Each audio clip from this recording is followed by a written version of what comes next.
sa mga hindi pa updated. So, ibabalita ko lang po sa inyo. Of course, hindi ba nahuli si Marcoleta nung Monday?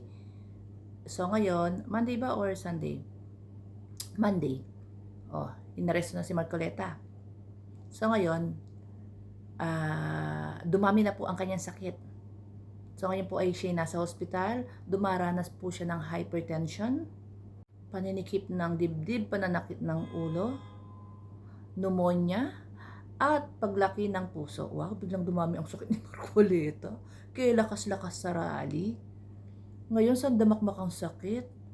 Ano naman, Diyos ko naman, mga politiko talaga.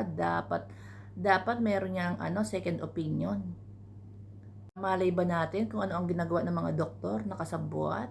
Kagaya ng nangyari kay Gloria Arroyo. Hindi ba kay Gloria Arroyo? Hindi ba naman nakulong yan? House arrest lahat. It's either house arrest, hospital arrest yan. Naku, huwag tayo magpapapaniwala sa mga doktor. Doktor nga ha? Dapat merong magsuri na ibang doktor.